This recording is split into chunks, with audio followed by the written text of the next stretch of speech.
Jesús entonces está dejando una impresión en la vida de sus discípulos que va a ser más duradera que cualquier enseñanza que Él haya dicho solamente con sus labios. Él les dice: si yo soy el Señor y el Maestro y he lavado sus pies, ustedes también deben de lavarse los pies los unos a los otros. Entienda, su última cena y el tema es: muchachos, sirvan. Que nos ayude el Señor. Hola, Dios te bendiga. Soy el pastor Jaifer Morales, pastor de Casa de Bendición, y quiero darte la bienvenida a nuestro canal de YouTube. Aquí encontrarás palabras de edificación para tu vida, estudios bíblicos, predicaciones, y juntos podemos disfrutar de lo que Dios ha servido en la mesa. Esta sesión toma lugar en el área de Jerusalén y era el fin de la semana de la Pascua, que era una de las varias fiestas judías que de hecho todo varón judío tenía por obligación que presentarse el día de la Pascua o en esa fiesta de la Pascua en Jerusalén. Era obligatorio para todo varón israelita.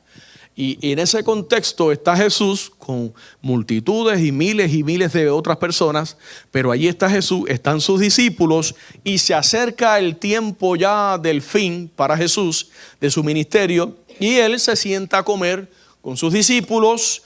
Y eso es lo que llamamos la última cena. ¿Por qué la última cena? Porque acto seguido, al siguiente día, Jesús entonces entra a la etapa final donde Él es entregado y lo demás pues es historia, ¿no? Como Él va a la cruz y luego muere, resucita y asciende y establece la iglesia. Ahora, con este acto Jesús entonces está anunciando que el tiempo de Él ha llegado. ¿Se acuerdan cuando Pablo retoma las palabras del Señor Jesucristo en la segunda carta del apóstol Pablo a la iglesia en Corintios, capítulo 11, verso 23 al 30 por ahí? Pablo dice: lo que recibí del Señor Jesús.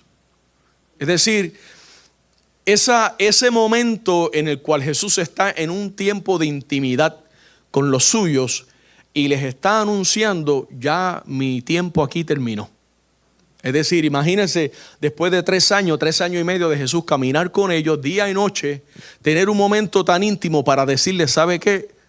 Ya yo no voy a estar más con ustedes. Y ocurren unas cosas ahí muy hermosas que es lo que queremos destacar el día de hoy. Entonces, hay una pregunta que salta aquí entre varias que vamos a discutir. Ninguna de ellas es retórica. ¿Quién es la persona para usted? Esto es algo muy personal. La persona más famosa o influyente o importante que usted ha conocido. Jesucristo. Que vámonos a los pies en la tierra. Claro, para todos debe ser Jesucristo. ¿Amén? Amén. Si no, oramos por usted aquí. Vamos a ver aquí terrenalmente hablando. La persona más importante, más influyente, la persona que usted... Amén. Esa era la que yo pensé que todo el mundo iba a tirar. No todo el mundo, pero papá, el viejo, la figura del padre. ¿Quién más? Mi esposa, dice el hermano. Alabado sea. Yo espero que ustedes estén registrados para el retiro, ¿sabe? Porque el retiro es jueves. El hermano dice que su esposa. Amén, gloria a Dios. O sea, no estamos sustituyendo a la persona de Jesús, ¿ok? Para él Jesús es su salvador, pero su esposa es la persona más influyente para él, lo más importante para él en su vida. Y debe de ser así inclusive porque los hijos crecen, se casan y se van. Y uno se queda aquí, el viejito y la viejita, y por ahí para abajo hasta que el Señor nos quiera juntos. No les dije viejitos a ustedes. Ahora, en esta sesión de hoy vamos a ver a Jesús, y aquí hay algo que aparentemente es contradictorio o paradójico. Jesús líder y Jesús siervo. O sea, evidentemente ya yo leí la lección como usted y yo entendí que Jesús sí es capaz de ser líder y ser siervo a la vez.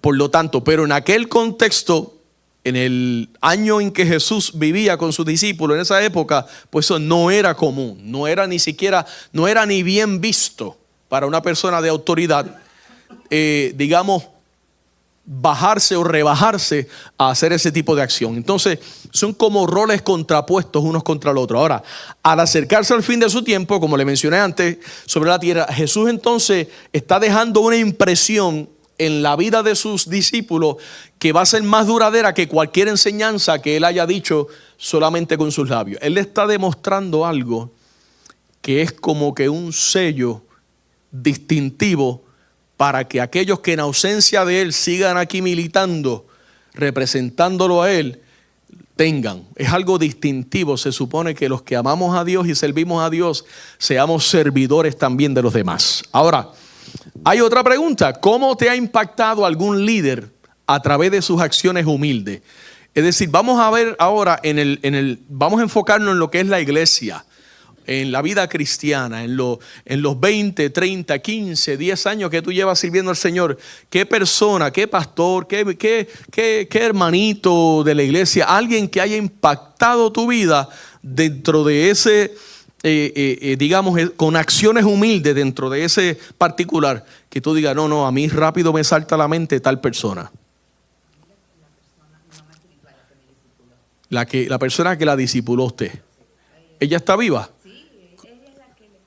¿La princesa? No, Mónica. Mónica, Dios te bendiga. Amén. ¿Quién más? Pelmi. Tío Willy, sabía, el don de sospecha. El tío de ella, Willy, hermana Olmi. Su hermanita, little sister es Lisette. Su hermanita Lisette. Ella es la menor. Tienen 20 y pico años nada más. Ramonita. Su suegra, wow, amaba a su suegra. El ejemplo de oración de Ramonita fue su suegra, y los que conocemos a Ramonita sabemos que ella lo que le gusta es orar. Nilsa, pastora Nilsa Irizarry, una mujer linda, sencilla. Amén. El que conocí, se me olvidó el nombre de él. José Rafael Parra, Dios te bendiga, amado, un hombre humilde, con una palabra pesada, poderosa, gloria a Dios. Entonces, hermano, cada uno de nosotros podemos pensar en algo de seguro, en alguien que de alguna manera tiene peso en nuestra vida por su ejemplo, sus huellas, sus pisadas dejaron huellas. Bueno, en las actividades escolares voy a hacer una pequeña historia aquí, en el aspecto de lo que es la escuela. Aquellos que tienen hijos, los padres, algunos de ustedes se esfuerzan por tener una buena relación con los maestros de sus hijos. Eso es importante.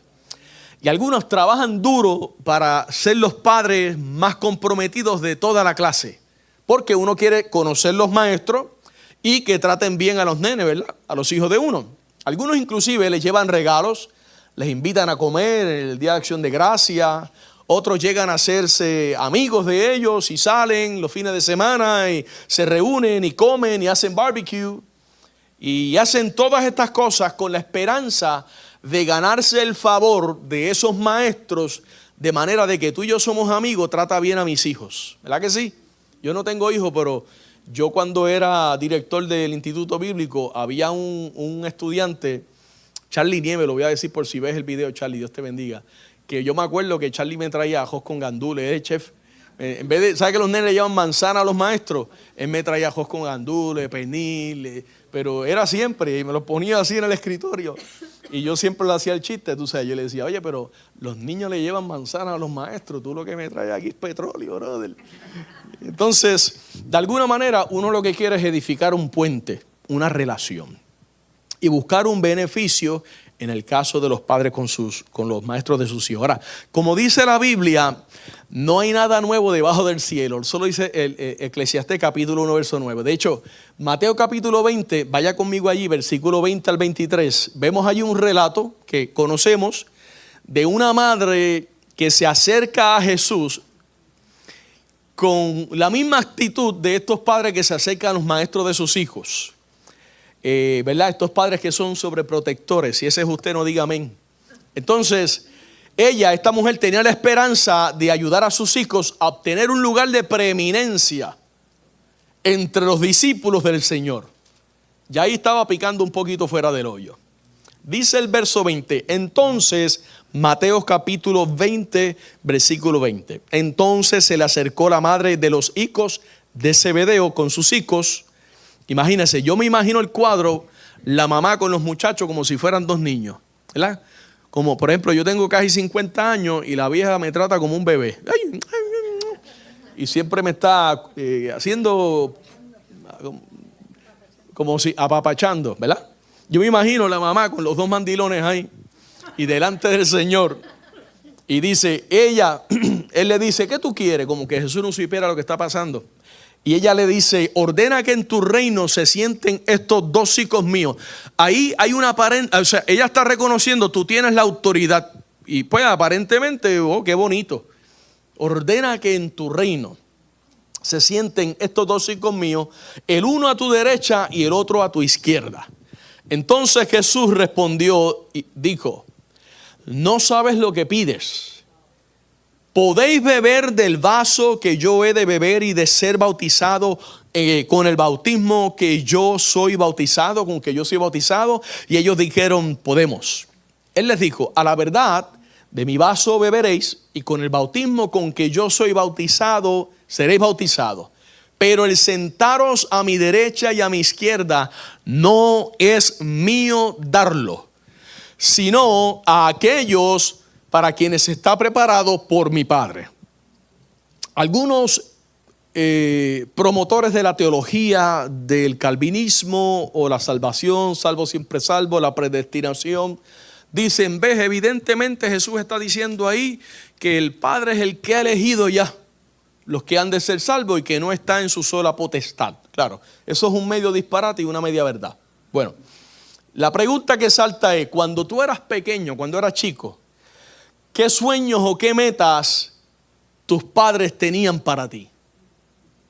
Yo voy a soltar la primera. Yo recuerdo, como yo me crié en la iglesia tradicional, según la mamá mía, yo iba a ser un sacerdote. Y lo único que yo pensaba era, me voy a quedar sin casar.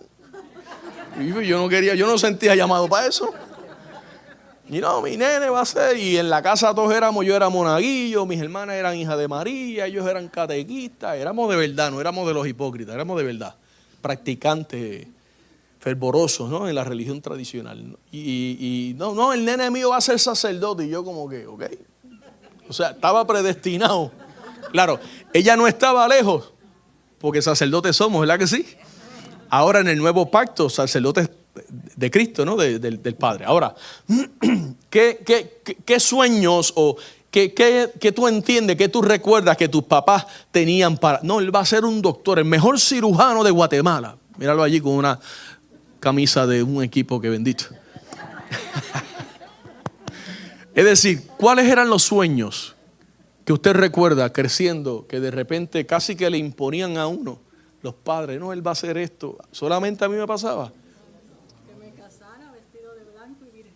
Que se casara vestida de blanco y virgen.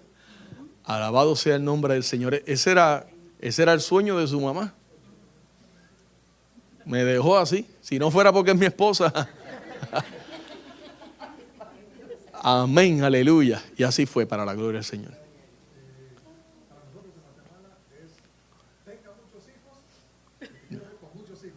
Amén. Y eso es bíblico. Eso es bíblico. Amén. Quiere decir que te faltan por lo menos unos 6 más. ¿Usted levantó la manita? ¿No? ¿No? Mi papá quería que una de sus hijas fuera policía. Ok, amén.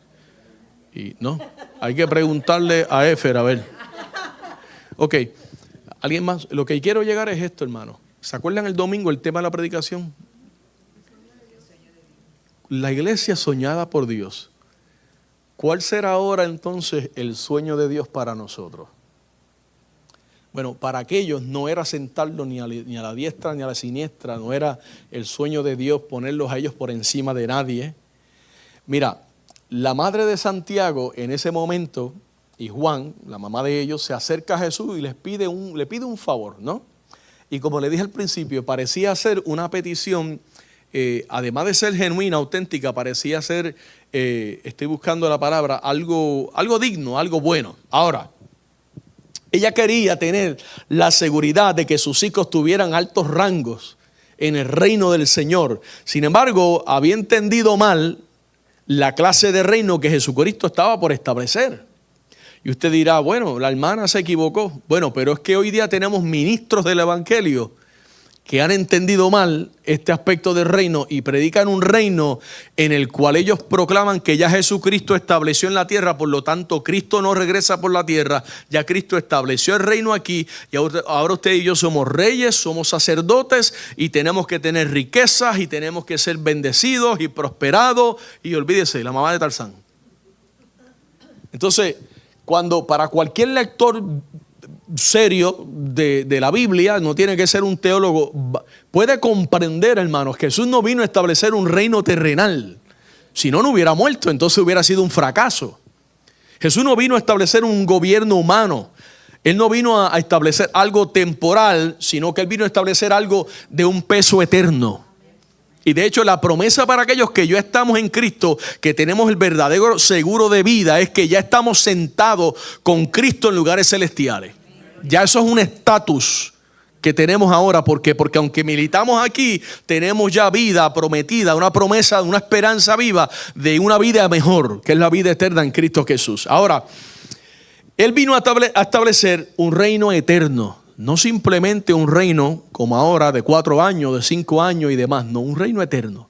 Y en ese reino eterno, amado, se vino a establecer por medio de 2 cosas: su amor y su sacrificio. 3:16 de Juan dice: porque de tal manera amó Dios al mundo. ¿Cuál es una de las quejas del Señor contra una de las iglesias? Has dejado tu primer amor. ¿Qué dice inclusive la palabra? Que es una señal del fin de los tiempos dentro de la iglesia. Porque mucha gente de la iglesia mira para afuera, pero Dios de arriba mira para dentro de la iglesia. El amor se enfriará, apartarán de la verdad el oído. Es decir, las más grandes señales de que Cristo está a la puerta están sucediendo dentro de la iglesia, dentro del cuerpo de Cristo. Ahora, Jesús explicó y dijo: mas entre nosotros, más adelante, el capítulo siempre 20, verso 26 en adelante al 28 dice: mas entre nosotros, porque Él dice: ustedes han oído que los grandes gobernantes de la tierra se enseñorean, se establecen allí y son los que dan órdenes y dicen y demás. Y Él dice: entre nosotros no será así. O sea, si el domingo yo prediqué de esto, yo decía: Cristo nunca vino a establecer una iglesia ni un reino a la fuerza. Mas sin embargo, recuerdan la petición de uno de sus discípulos: quiere que haga descender fuego ahora. Estate tranquilo, muchacho. Tranquilízate. Porque el reino de Dios no se establece a la fuerza. El poder, el arma más poderosa que tiene la iglesia es el amor.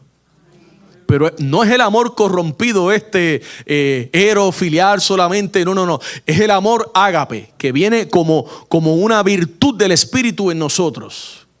Y dice Él: entre nosotros no será así, sino el que quiera hacerse grande entre ustedes será vuestro servidor. Yo me imagino la mamá con los muchachos allí, y ya los muchachos como que: Mom, what are you doing? Porque ahora Jesús los está tirando allí. El que quiera ser grande entre ustedes será vuestro servidor. Ahora, yo no sé, la Biblia no dice y tampoco veo entre líneas, pero no sé si Juan y Santiago eran el mejor ejemplo de servicio. No lo sé. Pero si no lo eran, entonces esto le cayó como anillo al dedo. Ustedes lo que tienen que ponerse a servir. El verso 27 dice: el que quiera ser el primero entre ustedes será vuestro siervo. O sea, todo nace y termina en la misma... digamos en lo mismo, el servicio. Porque Cristo mismo dijo: yo no vine a esta tierra a que me sirvan, yo vine a servir. Entonces Cristo establece el estándar. Él sube la vara, Él pone la vara.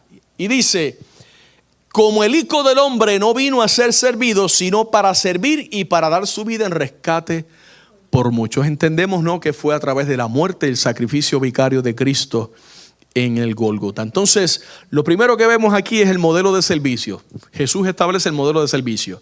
Capítulo 13 de Juan, verso 1 al 5 dice: antes de la fiesta de la Pascua, sabiendo Jesús que su hora había llegado para que pasase de este mundo al Padre, como había amado a los suyos que estaban en el mundo, los amó hasta el fin.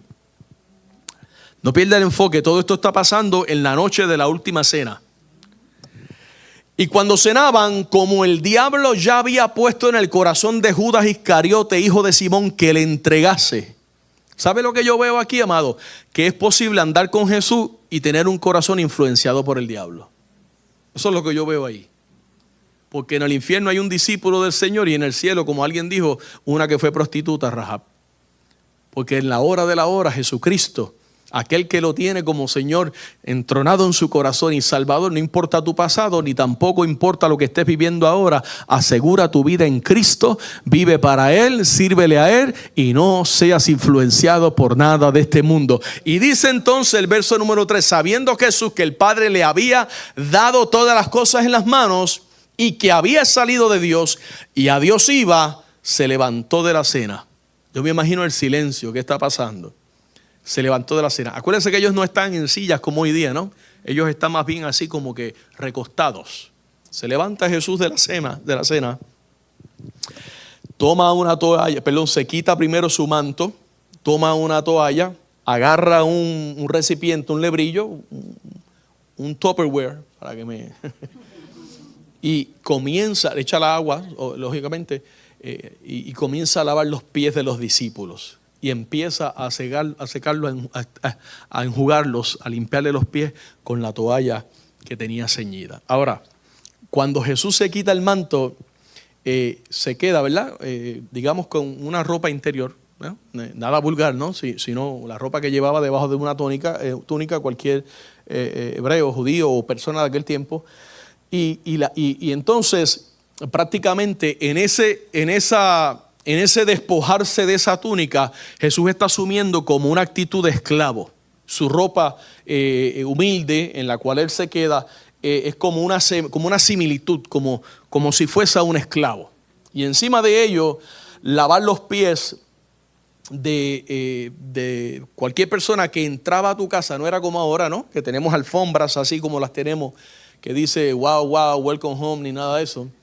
Sino que había, en la costumbre, había una persona, un esclavo, un siervo, un doulos, que tomaba agua y limpiaba los pies de aquellos que entraban a la casa, porque lógicamente no había asfalto, no había cemento, así como ahora, eran calles como así en nuestros países, ¿no? Dirt roads y calles polvorientas, y llegaban con los pies muy sucios. Entonces, eso era el trabajo de entre los esclavos, digamos, el de menor rango, el más novato, el más sencillo, el esclavo menos importante en la casa, era el que hacía ese trabajo. Y allí está Jesús. O sea, imagínense la mente de estos muchachos corriendo y patinando. Ahora, hay otro aspecto que vamos a ver ahora acerca de esto, pero antes les voy a lanzar una pregunta. El acto era contrario a la cultura de aquel tiempo, porque el maestro debía estar siempre por encima, como dijera al inicio de la clase, de sus discípulos. Y entonces no era digno para un discípulo ver a su maestro humillarse, porque era como que le restaba entonces al maestro, como que yo pensé que era, pero no, no es. Voy a buscar, porque el discípulo escogía qué maestro quería seguir. Pero el maestro era realmente el que elegía, ¿verdad? En este caso nosotros fuimos electos por la gracia del Señor y predestinados en Cristo en la obra que hizo en la cruz del Calvario. Cristo nos hace ahora parte de la familia de Él. Pero ahí estaba Jesús asumiendo la posición de siervo, y en esta acción no solo inesperada para todos ellos, sino que también algo incómoda, que hay un momento tan tenso, un momento no muy... La pregunta es, yo no sé si tú has participado o has visto alguna vez un lavatorio de pies, o alguien que ha hecho esto de lavarle los pies a otra persona, y si lo hiciste, ¿cómo fue esa experiencia? Margarita. Cuando usted comenzó aquí en la iglesia, Así. que le hizo a todos los laboratorio de pies, Yeah. una experiencia muy Linda. bonita, Yeah. muy agradable, que después terminamos lavando de los... Amén. Claro que sí. Recuerdo, de hecho, tengo las fotos. Está en la página de Facebook. Si va a las fotos de la iglesia ahí, de hecho, síganos en las redes sociales, hermano, no sea vago. Pongo cosas y un like a la semana. Un like. No, estoy grave. Ahí va a ver las fotos viejas de cuando iniciamos aquí. Y fue algo que el Señor me mostró hacer. De hecho, no lo he vuelto a hacer. Es que a veces en estas prácticas se crea cierto misticismo. Y hay que tener cuidado, porque tiene que haber un verdadero sentir por el cual hacemos este tipo de cosas. Yo no voy a predicar en contra de ello, ¿okay? Pero tampoco es que todos los meses en las iglesias lavando los pies a todo el mundo, porque ya montamos entonces unos chinitos de pedicure de esto, ¿verdad? Lo hice cuando inicié aquí, porque evidentemente el nuevo era yo, una iglesia muy sufrida, muy dolida, varias divisiones. Esta iglesia, ¿verdad? No lo digo, pero esta iglesia nace del dolor, porque esto es una división de otra iglesia. Quiere decir que las lágrimas de aquí, perdón, el gozo de aquí realmente eran las lágrimas de otro pastor. Y en todo eso el Espíritu como que empieza a ministrarme, y los hermanos que habían quedado ahí sosteniendo la obra, porque realmente esto estaba para cerrarse. Y el Señor me llevó, lávale los pies. Realmente lo importante no es lavarle los pies, es lo que eso implica, lo que significa, ¿no? Bueno, lo hicimos. Y en ese momento el hermano Juan Deriux, cuando terminamos mi esposa y yo, él dijo, ahora vamos a lavarle los pies a los pastores. No, y un momento glorioso, hermano. Quebranto, un llanto, y entonces ocurrió como una especie de sanidad en la iglesia. Amén. Bueno, entonces alguien más, uno más, nada más. Amén. Tú estabas en ese grupo, ¿verdad que sí? Amén. Sí, porque lo interesante es que cuando yo llegué de pastor aquí, ya yo venía a predicar aquí antes. De hecho, llegué a predicar aquí en este altar, en cultos de misiones. Marta Nieves me invitaba y qué sé yo. Se arriesgaban. Y yo venía y predicaba, pero jamás pensé yo que yo iba a ser el pastor de la congregación, ¿no? A quien conozco el pastor fundador y mi respeto y demás. Bueno, el asunto es que terminamos aquí y eso fue un momento de verdad bien bonito, sí. Entonces ahí está, la sombra de las cosas que habían de venir, es el segundo punto. Capítulo 13 siempre de Juan, versos 6 al 8, dice, entonces vino Simón Pedro, Pedrito, y Pedro le dice, Señor, ¿tú me lavarás los pies? Y responde Jesús y le dice, lo que yo hago, tú no lo comprendes ahora. Mire, si Pedro no comprendía muchas cosas después de 3 años de andar con Jesús, que yo no comprenda otras, no debe de escandalizarnos. O usted, aunque estamos caminando en el Señor. Y dice, mas lo entenderás después. Pedro le dijo, no me lavarás los pies jamás. Jesús le respondió, si no te lavare, no tendrás parte conmigo. Entonces Pedro reaccionó impulsivamente, como algunos de nosotros que somos así coléricos, melancólicos pero coléricos, con ciertos destellos de sanguíneos y sangrigordos. Y Pedro impulsivamente, tú no me vas a lavar los pies a mí. Entonces, claro, él estaba en frecuencia AM y el Señor en FM, ¿no? El Señor estaba en el espíritu y él estaba recibiéndole en la carne. Ahora, sin embargo, de alguna manera Pedro está como queriendo conservar el lugar de honor de su maestro. Tú no me vas a hacer eso, no te vas a humillar de esa forma. Entonces, Pedro le dice, no lo vas a hacer. Y sin embargo, Jesús, en esencia, lo que le está diciendo es, Pedro, confía en mí. Esto no tendrá sentido ahora, pero lo va a tener más después, más adelante. Y una cosa era que Jesús se humillara por lavar los pies de los discípulos, pero lo que Jesús le está diciendo, lo vas a comprender más adelante, es cuando tú me veas no lavando los pies, muriendo en una cruz. Deja que tú veas la segunda parte de la película, Pedro. Si esto te vuela la cabeza, deja que me veas allí en aquella cruz. Deja que me veas demostrando el amor que voy a demostrar allí por ti, Pedro impulsivo, y por toda la humanidad. Es decir, hermano, una cosa era, repito, humillarse, lavar los pies de los discípulos, pero morir por aquellos que no eran sus discípulos, por aquellos que lo golpeaban, que lo escupían. Uno de los pasajes que a mí siempre desde que me convertí lo le hizo, ¡pah!, es cuando le pegan, ¡bah!, profetiza quién te pegó.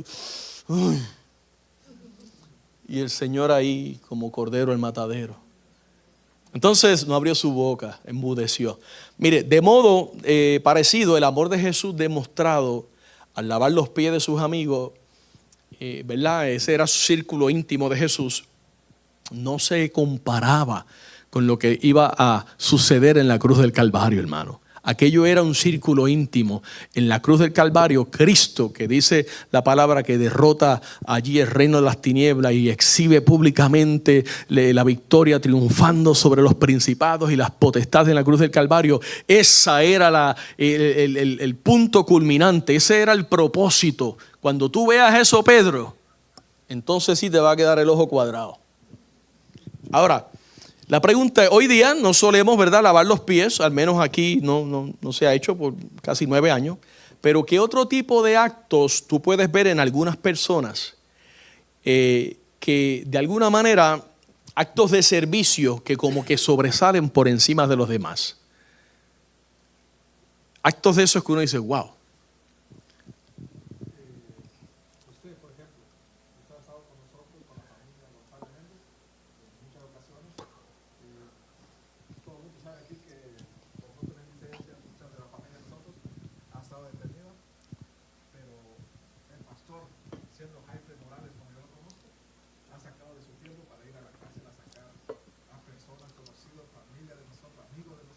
No cobro por eso, por si acaso. No era ni son, ¿cómo es? Usuras, ni nada de eso.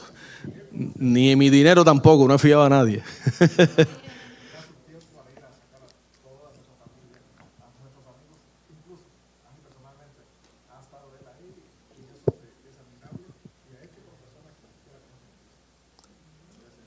¿Quién más tiene una así, alguien que usted piense, wow, esta persona, yo sé que vas a decir a Willy, lo sugiere. Wow, hermana, oh, wow, me hizo la noche, lo sugiere. Den un aplauso al Señor. Amén. Amén, gloria a Dios. Gracias Luis, Miriam y los demás, Ramonita y los que son.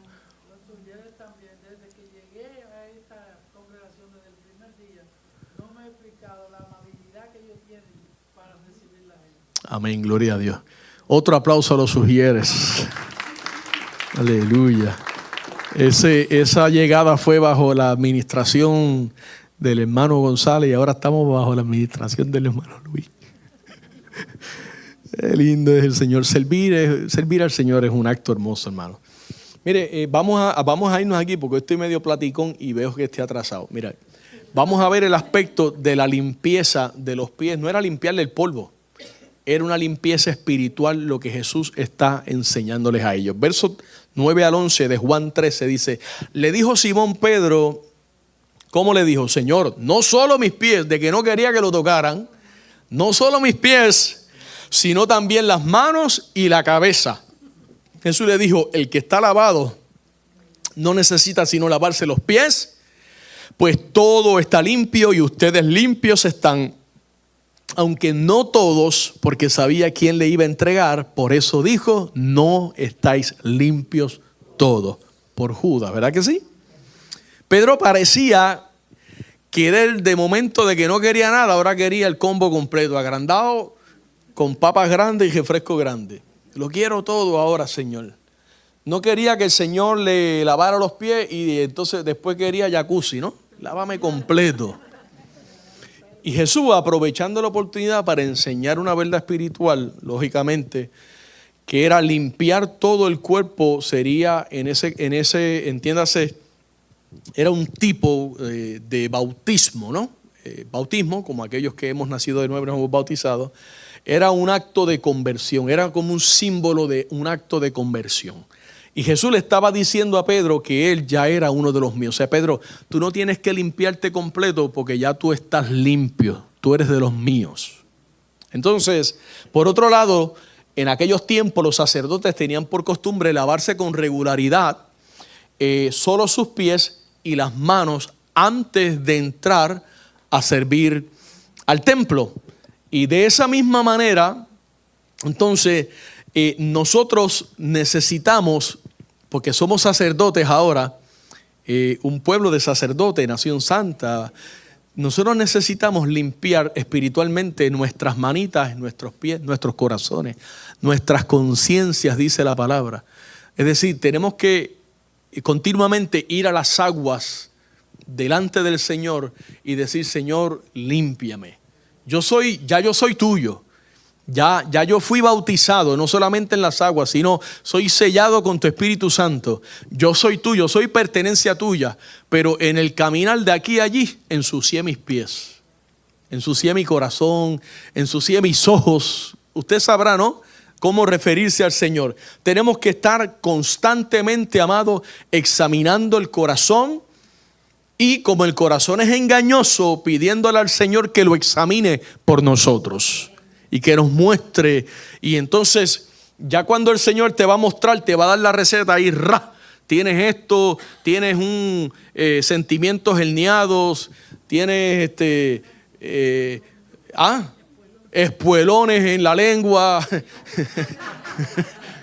lo que el Espíritu te enseñe, ¿no? Entonces ahí, escuche bien, porque no es solamente un reconocer, ahí es donde usted tiene que arrepentirse y decirle al Señor: me duele haber dolido tu corazón, pero de corazón, no un cliché, no, me duele y estoy consciente de lo que hice. Háblele así explayado al Señor, no se trate de esconder, no, me duele lo que hice, aunque lo hice a conciencia, límpiame, hay esperanza. Es decir, en esa manera nosotros tenemos que estar continuamente yendo delante del Señor para purificar nuestros corazones y prepararnos, amados, para poder servir a Dios, porque inclusive para servir a Dios tenemos que tener un corazón limpio, hermanos. Entonces, ¿cuáles son otros beneficios que nosotros pudiéramos mencionar del arrepentimiento que los cristianos, los que somos cristianos, practicamos como una disciplina regular diaria? ¿Cuáles serían otros beneficios? Es decir, fallé, pequé, me arrepentí. ¿Cuáles serían los beneficios que vienen después de ese acto de arrepentimiento? Primeramente, ¿qué ocurre en nuestra mente y en nuestro sentir? Hay una liberación de culpa, hay una paz. Pero más allá de eso, ¿qué otros beneficios pudiéramos pensar? Si yo me arrepentí porque pequé contra una persona, pues yo me arrepentí y fui y le pedí perdón a esa persona.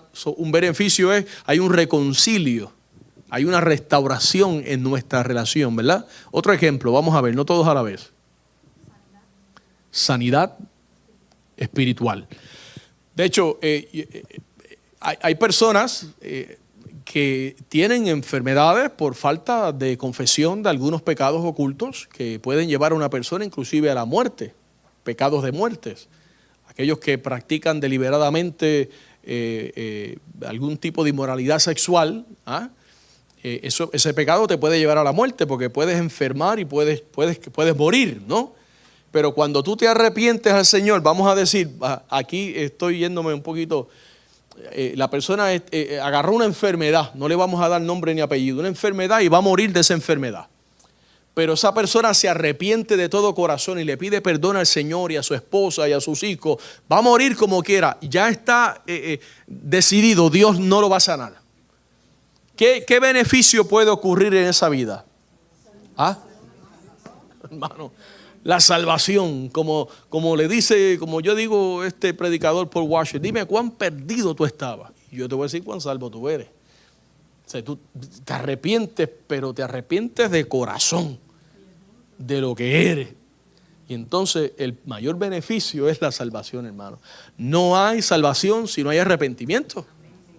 Entonces, durante el periodo del Segundo Templo, cuando una persona quería convertirse en prosélito del judaísmo, es decir, una persona quería abrazar la parte religiosa, ¿no?, de lo que era el judaísmo, el individuo necesitaba cumplir con dos condiciones. Primeramente, tenía que ser inmerso en las aguas, que era como un tipo de bautismo, y segundo, tenía que ser circuncidado, ¿no? Usted entendió, ¿verdad? Entonces, eso era como una señal de que no, esa persona está convertida de corazón. Ahora, en la Biblia, en el Nuevo Pacto, claritamente el Señor nos dice: yo no quiero que se anden circuncidando, esa parte no, literalmente, sino la circuncisión ¿de qué? Del corazón. Y esa no la hace nadie, esa la hace Él. Ya no la va a hacer un sacerdote, yo no la voy a hacer nadie. Yo voy a circuncidar tu corazón.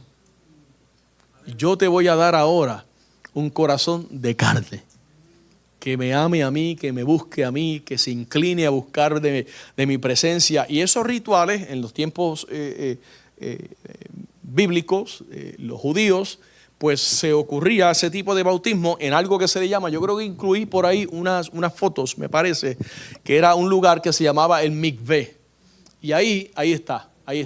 Ve, ahí hay uno en Israel, en Gamla, y el otro en Jotapata.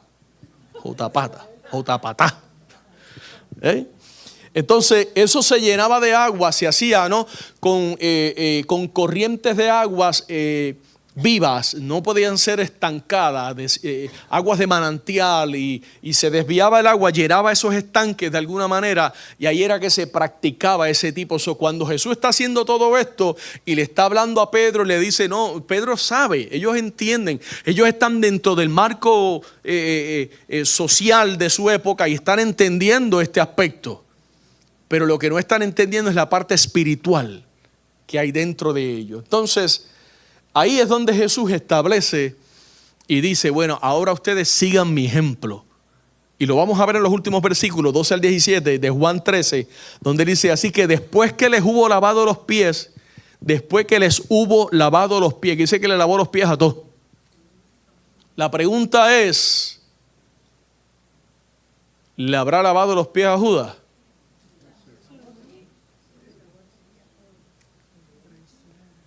Ok. Y según el texto, los versos que leímos anteriores, Jesús sabía que Judas iba a ser Judas.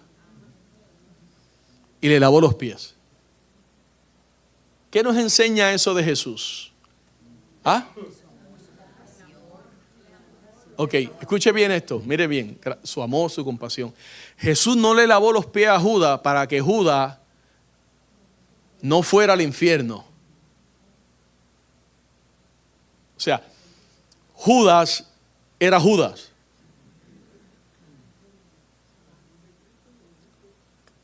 Sabiendo Jesús que lo va a entregar, sabiendo Jesús que lo va a llevar, digamos, su traición, lo va a traicionar, Jesús le lavó los pies. Pero Jesús no le lavó los pies para que Pedro Judas, por favor, no me entregue. Mira cómo estoy. Jesús sabía que lo iba a entregar y le lavó los pies. Jesús tenía que establecer el amor no solamente al prójimo, sino la regla de oro bajo el nuevo pacto. Ya no es la ley, ahora es la gracia. Amar a los enemigos. Y Jesús dice, porque amar al que te hace bien, ¿qué diferente te hace eso de todo este chorro de hipócritas religiosos? No ustedes, los de su época, ¿no? Es decir, Jesús está rompiendo las cabezas, hermano, estableciendo un reino en el cual Pedro está todavía como que sí. Y mira lo que sucede, hermano. Verso número 13. Bueno, verso número 12 dice, volvió a la mesa y les dijo, ¿saben lo que he hecho? Jesús era maestro, ¿no? Le enseñaba con cada acto. Ustedes me llaman maestro y señor y dicen bien porque lo soy. Pues si yo, aquí viene la enseñanza, y yo me imagino todavía a Santiago y Juan allí chiquititos así, Dios mío, ¿cuándo va a parar? Si yo soy el Señor y el maestro y he lavado sus pies, ustedes también deben de lavarse los pies los unos a los otros. Porque ejemplos he dado, para que como yo os he hecho, ustedes también hagan. Y no le está hablando de lavarse los pies todos los días sábado. Es el ejemplo del servicio. De cierto os digo, verso 16, el siervo no es mayor que su Señor. O sea, Jesús establece, aquí el Señor soy yo. Ustedes lo dicen y están bien. Y ustedes no son más grandes que yo. Ni el enviado es mayor que el que le envió. Si sabéis estas cosas, bienaventurados seréis si las supieras. ¿Ah? Aleluya. Con la boca es un mamey, dice en el barrio Frontón de Ciales. No, con la boca es un mamey. Si las hiciereis. Obediencia. Obediencia. Y uno de los propósitos principales del acto de servicio de Jesús fue darle ese ejemplo a sus discípulos a seguir. ¿Y cómo lo vamos a hacer, Jesús? Como yo lo hice. ¡Wow! Sí, así los quiero. Cuando se le suba lo de grande, ponte a servir para que se te quite rápido. Y en ese momento los discípulos de Jesús estaban más preocupados por quién de ellos era el mayor. Y Jesús le está dando una clase de cátedra. Perdóneme la expresión, es una bofeta espiritual. Yo recuerdo, esto yo lo he contado otras veces, cuando yo iba a comer patacón a la OBT, hace unos años atrás, bastantes años atrás, y yo siempre me topaba con esta figura, era un pastor, después entendí que era un pastor, y llegaba, pero llegaba como si fuera un tipo de celebridad, ¿no? Entonces llegaban varios carros, fum, fum, fum, fum, y los que llegaban se bajaban como corriendo para ir a prepararle de alguna manera la mesa, 2 sillas, tráete, ponlas aquí. Y era como que, y entonces llegaba él. Y se sentaba, ¿no? Y públicamente delante de los impíos, imagínense eso, hermano. Y llegaba así, y varias veces, porque yo iba a ese lugar, frecuentaba irlo, les doy testimonio. Y a un patacón, un tostón grandote, así un plátano, los pachajes, los rellenan, eso deberíamos hacer aquí por templo un día. Mire, y llegaba esa figura, ese hombre, lógicamente era como un tipo de servicio.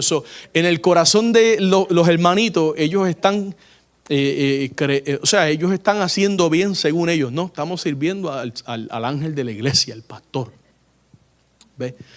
Entonces, ok, pues lógicamente eso, si lo hacen de corazón, pues los hermanos están sirviendo de corazón. Pero ahí el que se creía grande era el pastor. Ahí está. Pero realmente los grandes, aunque no voy a excusar la ignorancia de ellos tampoco, porque si tienen Biblia tienen que saber, pero los grandes eran ellos, los hermanitos. Y allá llegaba, y entonces a comer patacón en la calle, mi hermano, ni que fuera un restaurante ¿sabes?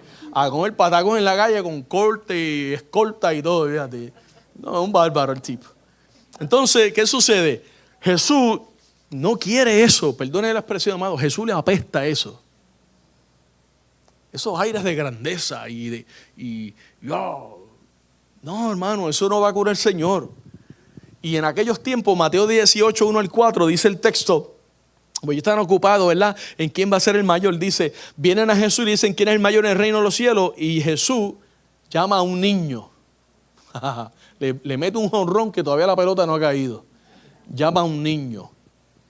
Y el niño lo pone así entre ellos y le dice, de cierto os digo que si no os volvéis y os hacéis como niños, no entraréis en el reino de los cielos. O sea, ni te preocupes por la posición que vas a ocupar. Te estoy diciendo que no vas a entrar si no asumes este tipo de actitud. Claro, y eso es otra prédica, ¿no? Harina de otro costal. Entonces, verso 4 dice, así que cualquiera que se humille como este niño, ese es el mayor en el reino de los cielos. Es decir, amados, son de alguna manera valores contrapuestos a los antivalores de este mundo, valga la redundancia, que no hacen sentido para nadie. Entonces, mucha gente que buscan imitar a líderes grandes, porque algunos, no todos son líderes. Y hay gente que vive en la vida buscando líderes en los cuales ellos puedan depositar su confianza y de alguna manera esa adherencia emocional y demás los hace sentir a ellos seguros. Entonces ponen como que la esperanza y yo quiero que mi líder sea el mejor. Y puede ser bonito hasta que en el corazón se vuelve algo que ya no es agradable delante de Dios, aunque parezca una acción humilde. No sé si me hago entender. Entonces Jesús dice no, este es el estándar, el niño. Ahora, un niño tiene que haber tenido menos de 12 años, porque un niño ya, cualquier judío de 12 años iba al templo para ser dedicado como Jesús, que era uno de sus bautismos y nacimientos, que son 3 dentro de la religión judía.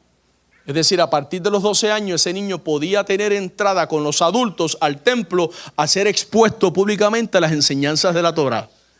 Ese niño no era ni siquiera eso. Era un niño, un King David. Y dice así. Ahora, Marcos 10:44 vuelve y recalca, dice, y el que de ustedes quiera ser el primero, será siervo de todos. Todo esto está pasando en la última cena, no pierde el hilo. La última cena.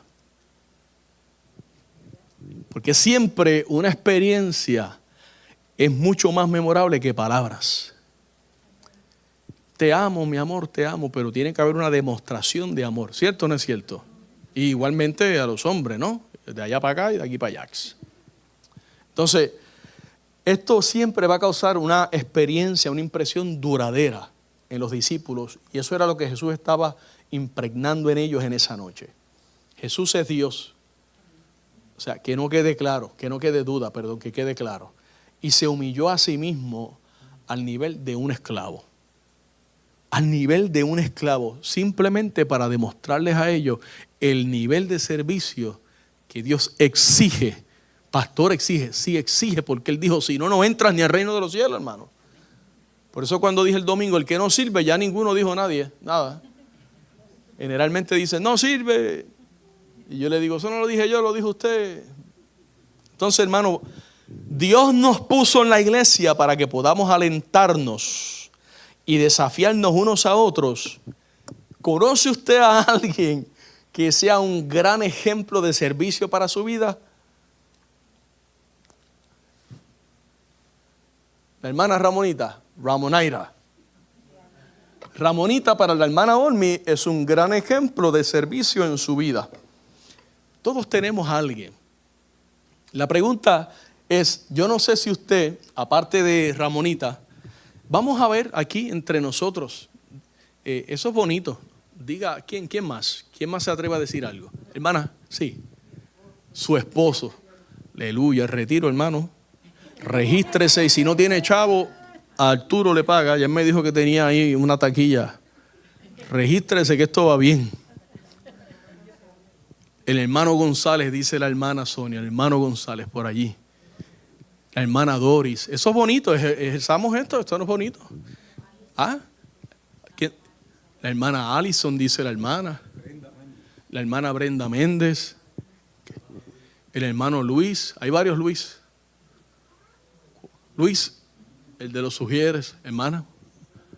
Wanda González. El hermano Tito.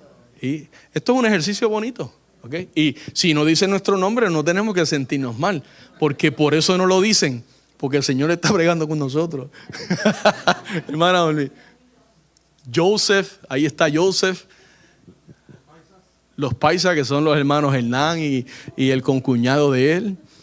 ¿Verdad, hermano? Y así podemos estar la noche mencionándonos unos a otros, porque de alguna manera todos nos hemos servido. Y ahora, amado, en esta unidad que se respira en Casa de Bendición, que yo repito y repito, hermano, no es un cliché. Esto es del Espíritu. Estamos más unidos que nunca. Usted va a ver, de hecho ya está viendo, cómo personas están resurgiendo de entre nosotros solamente con el espíritu, no de reconocimiento, de servir. Hermano, déjame servir, déjame hacer esto, déjame hacer esto. Y esas eran las enseñanzas antes de Jesús ascender al cielo, antes de pasar todo lo que pasó, no, para ir luego al cielo. Jesús, entienda, su última cena, y el tema es, muchachos, sirvan, que nos ayude el Señor. Yo creo que ya usted conoce mi corazón y yo sé que en esta unidad que el Espíritu está produciendo en nosotros, vamos a seguir alcanzando, amado, ese deseo de servir en esta casa hasta que Cristo venga por nosotros o nosotros vayamos a Él a través del canal de la muerte. Póngase. Hola, sé que esta palabra ha sido de grande bendición para tu vida y quiero invitarte a que nos visites presencial a nuestras facilidades. Estamos ubicados en el 2525 de la Fortune Road en Kissimmee, Florida, 34744. O puedes comunicarte llamando al 407-483-7845. Bendiciones.